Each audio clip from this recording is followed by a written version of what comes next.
Hello. Hello, everybody, and welcome to our first Women Who Lead conversation. So I'm just going to let people come in and we'll start to see where everybody is coming from. And looking forward to this conversation today. So, okay, let's just wait for some people to join us and we will begin. And how are you feeling today, Susanne? Looking forward to this? Okay, I'm looking forward to the conversation. You and I always have some interesting chats about life and the universe, and I'm sure this will be exactly the same. Excellent. Yes, indeed. Okay, we've got some people joining in. So hi, Susie, all the way from Penang, missing the weather of Penang, Susie, and of course you as well. Thanks for joining us. Amelie, hi, Amelie from Brussels. Good to see you here. And yes, and Suzanne's in Australia, so it's a little bit later there. I'm in Lisbon. I'm in Singapore. Sorry, I'm in Singapore. I'm actually in Singapore. Okay, yeah. Well, what's all this global working, you know? Hi, Nicola. She says, hi, Suzanne. So excited to hear this conversation. Yay, Nicola. Great.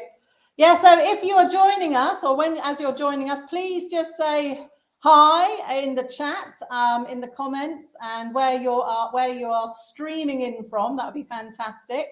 Welcome to everybody from all over the world, no doubt. I am here in Lisbon, in Portugal. Suzanne is in Singapore, and we're looking forward to having this conversation today. So we've got Fatima from Switzerland, Nicola's in Singapore, just down the road. Brigitte's in Singapore. Hi, Brigitte. Adrian, down the road in the Algarve. Fantastic, Adrian. Thanks for joining us. Amelie saying that she lived in Singapore for 9 years. So great. Aliana. Hi, Aliana. Great to have you here. Hannah. Fantastic. In Reading in the UK. France. Hi, France from France. Good to see you here too. And wonderful. And Grayan? Hi from London. Great, super. So we've got lots of people coming in right now. Okay, let me begin because we want to talk about a really nice, juicy topic today, which is diving deep into sort of what drives, motivates us, and around the whole conversation of being authentic, of showing up with our full self. So for those of you who don't know me, my name is Natalie Turner. I am the founder of the NPO Network and Women Who Lead. I'm the inventor of the 6 Eyes of Innovation and author of the book, Yes, You Can Innovate. And I founded Women Who Lead a number of years ago because I saw really a need for working with women who are in leadership roles in their organizations, their respective organizations, to provide a space for sort of that development, but also with a bit of a twist, a bit of a luxurious twist. So we do run beautiful retreats. We run them in Bali and Malaysia and Singapore, and actually we're just about to run one in Portugal as well. And also to offer coaching services to help women through transitions and change and developing their careers as leaders. And so that's really why I founded Women Who Lead. And I really wanted to develop Women Who Lead conversations because I've met so many amazing women, such as Suzanne. And I think it's great to hear their voices and to hear what their journey is like so that they can inspire other women and men around the world to be better, more authentic leaders. So Suzanne, I actually met a number of years ago whilst working in Singapore. And I think you'll probably remember that day, Suzanne, when I think it was a Women in Science Network, and I was speaking there about innovation. And I could see this beautiful woman sitting there in the audience, and she was nodding her head at me. And we were like connecting, and I was smiling. I thought, oh, at least one person's really getting what I'm saying. And that was Suzanne, and that's how we met. And Suzanne, we're actually calling this the ever curious mind because Suzanne is immensely curious, and she is an igniter on the 6 Eyes as well. She's a change agent, a people mover, And she's got a background in science and a corporate affairs global leader. So she's got 20 years plus years in healthcare, spanning R&D, commercialization, government affairs, communication, experience across multiple geographies, including Asia, Pacific, emerging markets, Europe, and Africa. So lots and lots of experience there.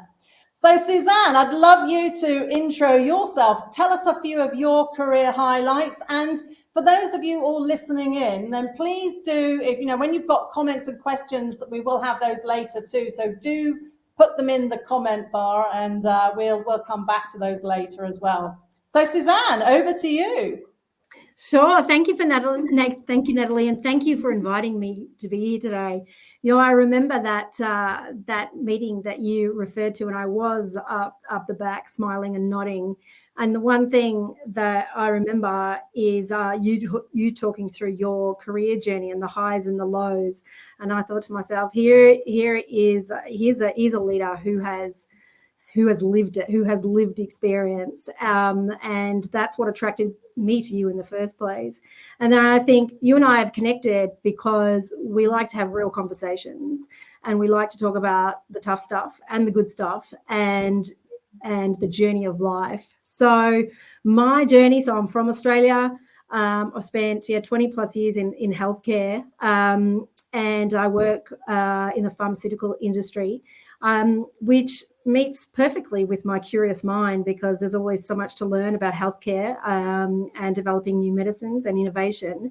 So it's taken me from Australia. I spent many years living here in Singapore, and I've had the incredible opportunity of working with many different leaders, but also watching, people struggle with finding who they are, and myself included. And so this conversation, I'm hoping that we can inspire people to dig a little bit deeper and understand themselves, find themselves, so they can bring their best selves to work and to their families every day. So, yeah, I'm really pleased to be here. So thank you. Right. Thank you, Susanne. Thank you.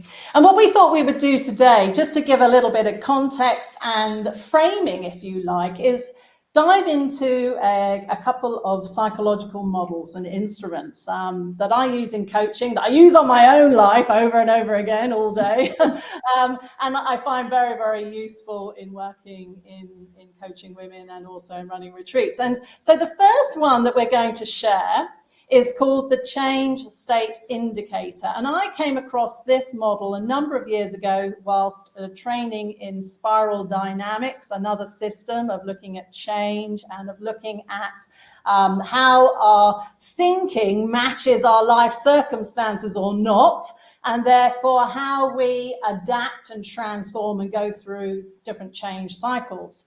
And so what I'm going to do is very briefly introduce this model to you. Some of you may have come across it in the past, others it might be completely new. And then Susanne's going to take us on a bit of her journey using this change curve. Okay, so first of all, we have the alpha state. The alpha state is that time in our life when things are just going wonderfully. Yeah. Our mind is able to deal with any problems that are thrown our way, and life is lovely. Yeah, it's a time of stability, congruence between our thinking and our circumstances. We can cope fantastically. Then along comes beta. Something drops into our life and it causes a bit of a rupture, a time of uncertainty and doubt. Things start to shift in our life. And we realize that actually some of the problems we're now facing, we can't actually work on. We don't know how to face them. We don't know how to deal with them. And we're not quite sure why that is the case.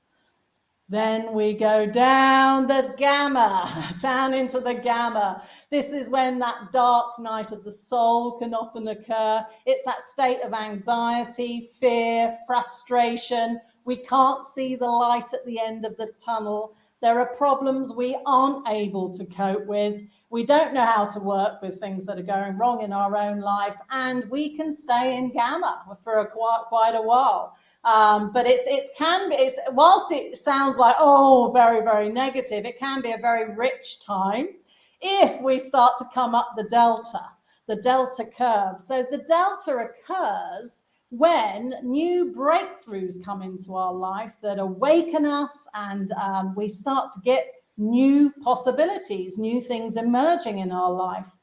Then we can go up the delta curve into the new alpha.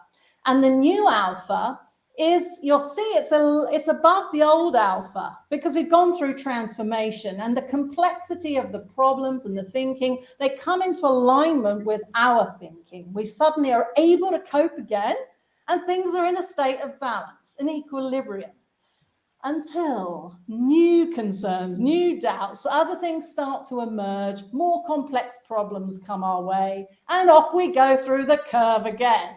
And this happens at an individual level, it happens in families, it happens in companies, it happens in societies. I think we've all been through the massive change state of COVID-19 as well.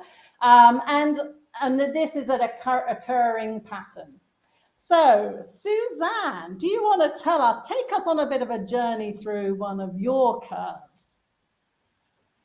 Yeah, sure. And I think the first thing I'll say is, that gamma's a pretty rough place, and I have certainly been there. But when you do come out of it, great things happen. But let me take you back to my alpha. I think my alpha was when I was living in Australia.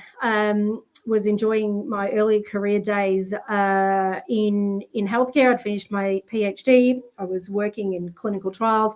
And then I was, all right, there's got to be more. There's got to be more to life than this. And so my ever-curious mind drove me to moving overseas. And I really wanted to understand more about how healthcare systems worked internationally. So that curious mind of mine took me to Singapore, and so here I was now in a new culture, working in a new environment, and bringing my exact same self to the table. And certainly from a work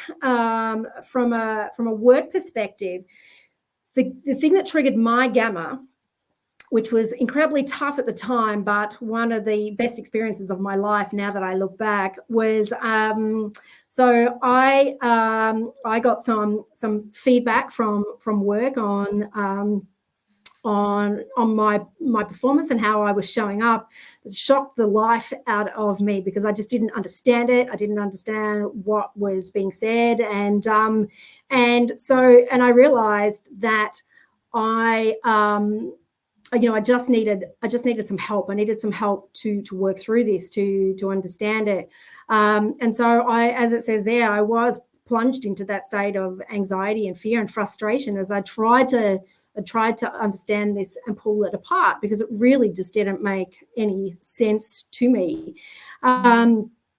And if I'd sat in that place by myself, I probably wouldn't be sitting here with you today. So, I decided that there was nobody at work in my current workplace who was going to be able to help me to work through that.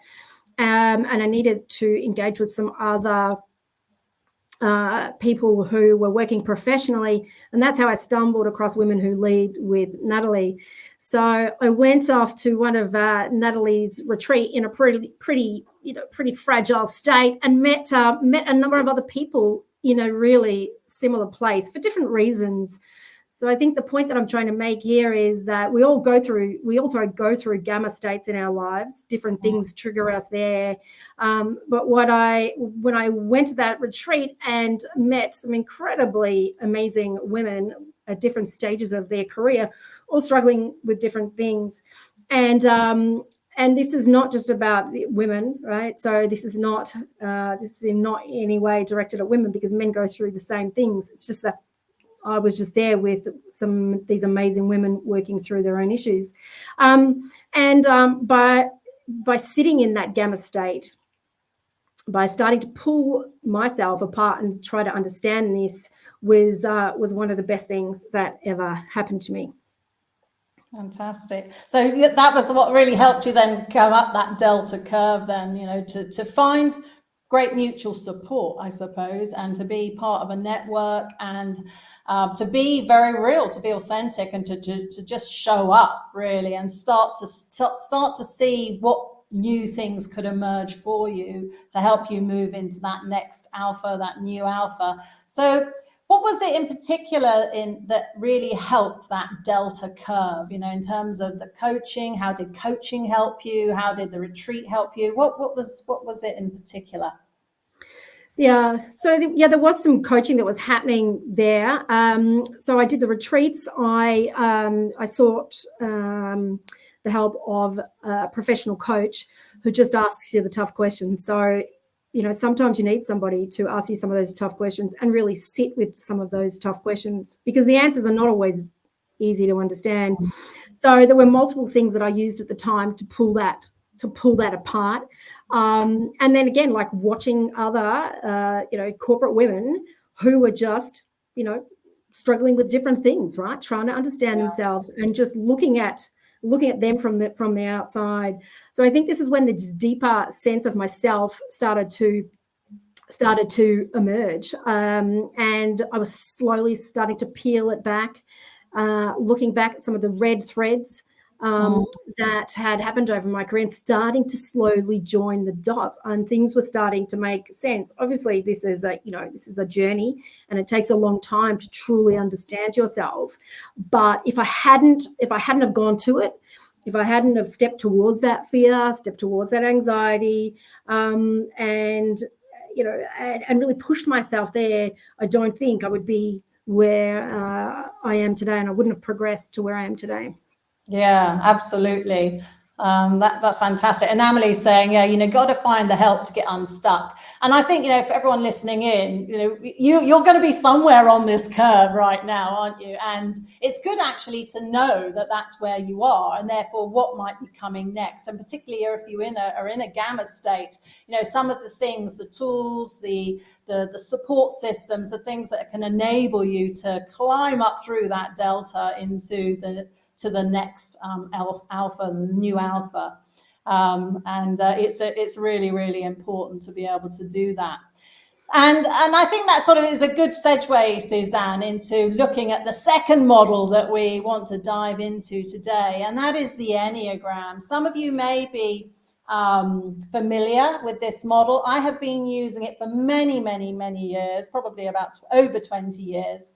But I came across a company called Integrative 9 a number of years ago, who had actually designed the world's most sophisticated profiling instrument around the Enneagram, which is a very, very in-depth, quite sophisticated instrument that actually measures a lot of different things in your own personality type. But very, very briefly, because obviously I haven't got the time to go into all of it today, but very briefly, it is one of the oldest typing instruments in the world. It's actually thousands of years old. It only came into the Western world and into the professional world late 20th century. And you can see that there are 9 different numbers on the Enneagram, and all of us have a core number, a core motivational number that's very, very important to our psychology and to our psychological development. You can see also there are different lines that go between numbers. They all have meaning, and they're all very important in terms of where they are moving to. One of the things as a professional coach that I love about the Enneagram is it doesn't just stop at, well, who are you in terms of motivation and behavior, but it gives you actually the pathway to relaxing some of the subconscious patterns of your own psychology so that you can deal with all these complexities in life and be able to interact and to work with other people more effectively. So what we're going to do now actually is look at one number, one very, very important number to Susanne, and that is the Enneagram 7, the 7, which we call in Integrative 9 the enthusiastic visionary. So 7s tend to be, and I will talk about tendencies rather than absolutes, but 7s are optimists. Yeah, the cup is always half full, not half empty. They tend to be very spontaneous, reacting to life as it is occurring, very enthusiastic and keen to jump on in. It's never, can I jump? It's how high, how high can I jump? They tend to be very uninhibited, freedom orientated, and love to go out for what they want. They are what we call a mind type or a head type on the Enneagram. So they live a lot in their mind, and so that's very, very important. So Susanne, just from a very top level, obviously, any comments just on the 7? Well, this is definitely me, and anybody who's on the line who works with me or who has worked with me will probably recognise this instantly. So yeah, I mean, this is me. And there's pros and cons to this profile. So I am optimistic and spontaneous. I dive into things. I think that everything is possible, and I bring a lot of positive energy. And there's another couple of for those of you who know the Enneagram, I am a 7. I'm a 738 for those of you who know this. So there's a lot of powerful energy behind this, and that's good and bad, right? No one type is perfect, but knowing this about myself has really helped me understand myself, because what I love to do is I love to ignite. I love to motivate people. I love to challenge people, but ultimately I love to see people living their best lives. So I bring that spontaneity, that optimism. I throw all ideas on the table. I do think anything is possible if we just work together. So yeah, this is me, but it does come with its challenges, Natalie. Yeah, that's certainly the case. Absolutely. Well, let's go a little bit deeper then into the 7, shall we? So 7s, again, from a top level, they are attracted to variety. The shiny new object syndrome. 7s probably invented it. What is new and shiny, and that looks interesting. So they are drawn towards variety and excitement. We often use what we call the 3 Ps for the 7s: planning, pleasurable, possibilities. So the 7s live in a state of anticipation. They are constantly in that forward thinking state of what is coming next, and is it pleasurable? Can I create it? Particularly experiences. So their center of attention is towards positivity, future possibility, freedom, and they're very self-directed towards that. So it's very much in pursuit of what is desired. Now, that is fantastic. I mean, it's great. It's a great personality in many ways to have, all that positivism and joy and optimism and overflowing. But there can be a too muchness about the 7, and this can often be the sort of the dark side of the psyche, if you like. And the blind spots of the 7 can be one's own pain and suffering, because in a state of anticipation about what is coming next, it's very hard to stay present to what is happening now, right now in the moment. And a lot of 7s can be quite disconnected from their own body, from their own sensations, from their own feelings even, because they're very much in the head, constantly reframing life. So they can be turning things into interesting things. That whole thing, I think the Brené Brown film, do you remember when they talk about empathy, and it's like the little guy's down the well or something, and the other's like looking down saying, oh yeah, well, at least you're at least this isn't happening to you, or at least this isn't. There's this reframing that goes on a lot in the 7's personality. Intellectualization, rationalization, spiritualization, planning whatever might be pleasurable that could be coming up.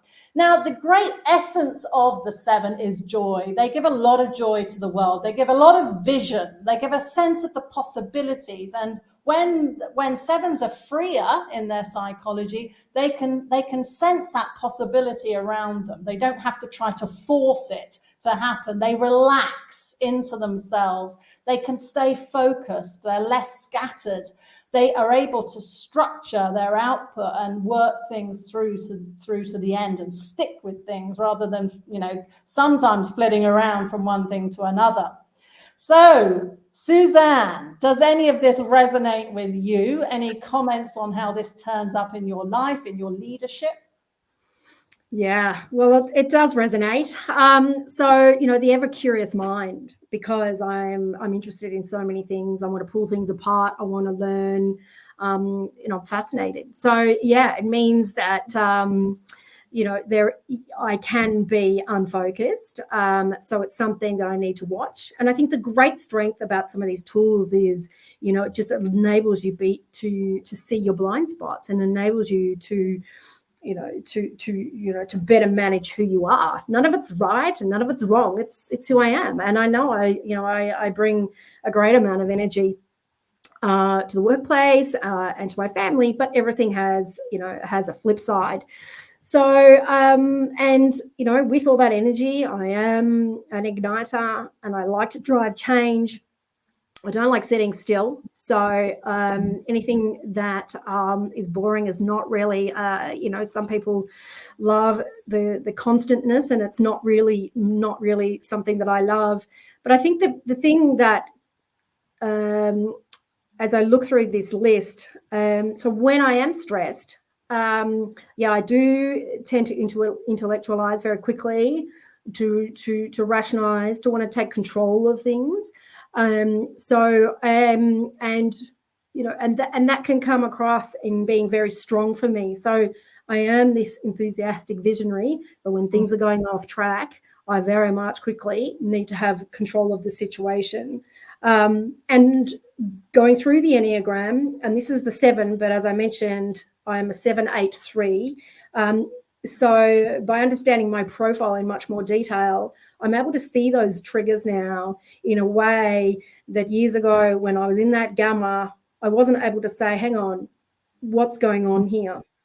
So I think that, both the change curve and then going through this process of really pulling myself apart using the Enneagram has really helped. Now, there's many tools, right? We've all probably done many tools, Myers-Briggs, lots of things, but this for me has been the one that has made a lot of sense. And I continue to understand myself deeper and deeper the further I go into this tool. So there's a strength that comes out of that. That's excellent. And if we just go back here to the Enneagram, Susanne was just touching on a couple of other numbers there, the 3 and the 8. So the 8 is an active controller, the 3 is a competitive achiever. And actually the 8-7-3 combination, they are the 3 assertive energies of the Enneagram. And so Susanne has a triple whammy of energy and coursing through her blood at the moment she gets up in the morning. And actually, I'll let you in on a secret. I also am a 7-8-3, and I think there are probably a few others in the room. And it is interesting because you do literally, physically feel the energy pumping. And it is something that you have to learn how to channel, how to direct, how not to wear yourself out even, don't you, Susanne, just in terms of how you use it. And others, right, Natalie? She thinks she's a 7. And Susie says, yeah, me too. So I think there's probably a few 7s in the room. But any comments just on how you have learned maybe to direct some of that pumping energy, to be more effective, to be more impactful? Yeah, I mean, look, the more I understand myself, I have to stay focused. Yeah, because I can ignite a lot of fires, but my energy has much more impact if it stays really focused. So I now, at any one time, if you ask me what's on my mind, I will probably have 3 things, and I will limit it to 3 things that I'm really focusing on. And then so I will, as I'm catching myself, adding 4, 5, 6, 7, 8 to that, I will bring myself back. So and then I ask myself, well, what am I really trying to achieve here with those 1, 2, and 3 things? So that dialogue with myself. I think I also look for my just coming back to those the 8 and the 3, so my very directive and sometimes almost forceful energy. I'm much more able to recognize when it's working for me, and recognize when it's not. And if I come back to that earlier point about when I was on that change curve and not in a very good space, it was just because I was unaware. And so I think the Enneagrams helped me just get that deeper sense of self-awareness, that finding self. What am I good at? Like, what is my purpose here? And how can I have the most bring the most benefit to the world? Yeah, I love that.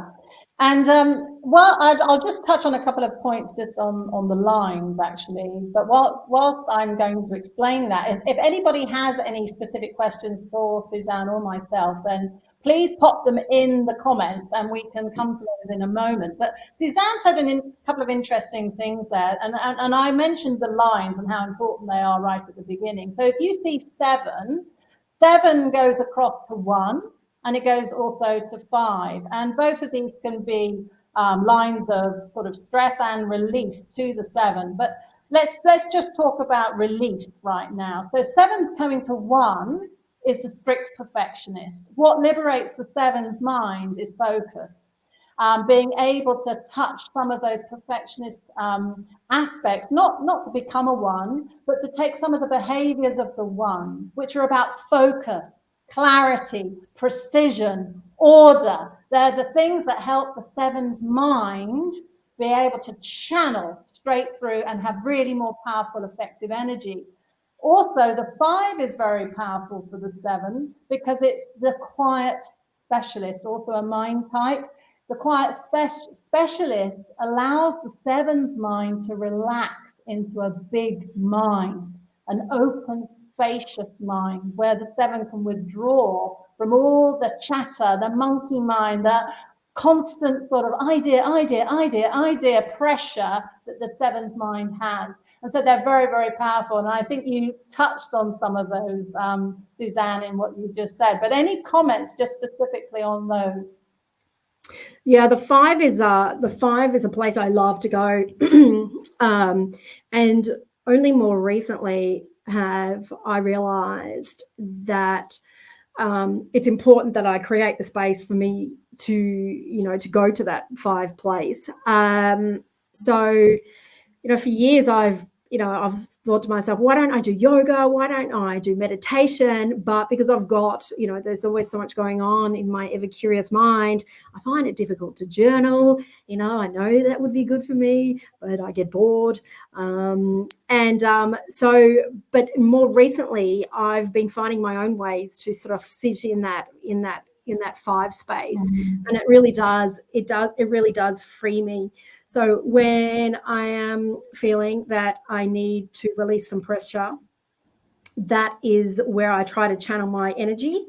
And yeah, the 7 going to the 1, that strict perfectionist, focus on 3 things, do the very best you can at those 3 things, and then don't add more to the list. So again, the deeper you understand yourself, the further you can go. So I find myself getting stronger and stronger the more I look at my own patterns, as I look back over my life, the red threads. There's so none of these profiles are right or wrong. It is who you are. But the more you understand yourself, there's a great strength that comes with that. So I feel myself getting stronger and stronger. Oh, that's wonderful. And now we've got a question here, which I think is really interesting, from Nicola. How does a 7 deal with empathy, and where does it fit in the model? It is such an interesting question. Being a 7 as well, we think we're really empathic, but actually 7s struggle with being empathic because we are reframing all the time. people's pain, people's suffering, things that are going wrong. We can sometimes be like, well, you know, that's happened, but, you know, look on the bright side of life. At least you're not, you know, starving, or at least you've got a house to live in, or at least we reframe through positivity. So it actually is quite difficult sometimes to sit with pain, to sit with people's things that are going wrong and be there and really listen and just say, I'm here for you and I'm not going to reframe your pain right now. It's really, really hard, isn't it, Susanne? I don't know if you've got any comments on that. Yeah, I think, you know, and I think we've tried to problem solve, right? Because at least the 738 does. Okay, I understand the pain and I understand what's going on here. So again, I would go back to that, you know, that rationalization. They're like, right, okay, there's pain here. How are we going to get through this, right? Because we've got to get back to the, you know, the feeling of, you know, visionary and joy and stuff like that. And I don't like watching people sit in pain. So I tend to lean in. I tend to lean in and really roll my sleeves up and try to help. And maybe that's not what's required at the time. You know, like everybody's on that change journey, and sometimes you need to sit in that gamma for a long time and come out and emerge when the time is right for you. So, yeah, maybe don't seek your advice from a 7 when you're, you know. And like you said earlier, you know, it's when we understand the patterns, we start to laugh at ourselves because we can see it, can't we? We see it. Oh, here I go again, off on my pattern. So I think that, you know, that's part of the key thing. It's not falling down the hole every time, but actually seeing the hole and walking around it. And I think that's really key, because, you know, when you can see your patterns, you know, there's that greater self-awareness, and you're like, okay, all right, I saw where that went last time, and maybe I'd like to do things a little bit differently this time around. And so there is great strength there in recognizing those patterns and then steering it to the outcome that you want for yourself, right? And you can't do that. You can't do that from a base of not understanding, you know, where is this coming from? So, yeah. Yeah, absolutely. Okay, well, we're coming to the end soon, but any key takeaways, Susanne, that you would like to offer, any last words of inspiration? And then I will just share, for those of you who'd like to know more, I've got something coming up. I'll share that in a moment. And thanks, Amelie, for your comments there. Great advice. Not to try to reframe other people's pain, and also, wow, in dealing with injustice. So that's another one. Maybe we can come back to that if you can't touch on it now, Susanne, because I'm just aware of the pain, but the time running out. But any last comments from you? Well, just on the injustice, I think I again, a 7, I try to solve it. And again, it's, you know, like big complex problems. So, you know, I do get impacted by the injustice and want to fix it, and it gets very frustrating for a 7 who can't fix things. Pieces of advice: wherever you are on the change curve, it's okay. Okay, it's okay. You're going to come out the other side. You're going to move through that stage. You're going to move from gamma. No matter how deep you are in it, you will come out the other side. So seek some support. You know, if you're in that bottom dip, find some people that can help you, right? The people like you, not like you, just reach out for some help. I would also encourage everyone to just stay on this journey of trying to understand yourself, right? Because the more you understand yourself, the further and the stronger you're going to be, and the further you're going to go. I personally spent a lot of time asking myself, what makes me happy? It's a really tough question to answer. Like, what makes me happy, right? So I sit in that. And I think I'm going to be on a journey for life of asking myself that question, what makes me happy? And I had somebody say to me recently, they phrased it perfectly, because they were talking about these secret little whispers. We all have these secret little whispers in our mind, like, you know, what our soul loves, what our mind wants, what our body wants, and just tap into those secret little whispers. What makes me happy? You know, what makes me happy? And then just notice it, and then try to go towards it, right? And understanding yourself better will help you get there. Lovely. Thank you, Susanne. And for those of you who are interested maybe in learning more about the Enneagram or about yourself, I am going to be running a short masterclass, a couple of hours on the 28th of March. I will send all details in the email, but if anyone is keen to come along to that, then please let me know. And that's the details for it there. So you can go on the site and have a look, and you'll also get a free, free report, a report included in the actual masterclass as well. So do join us if you're keen. And so we're going to come to an end now. We've been talking for 40 minutes. I've thoroughly enjoyed this exploration. I hope you have too.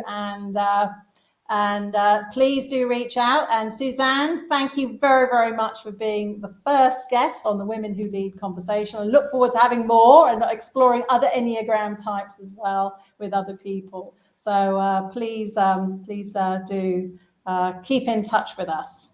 Thank you, okay, Natalie. everyone, have a great day, and thank you very much for joining us.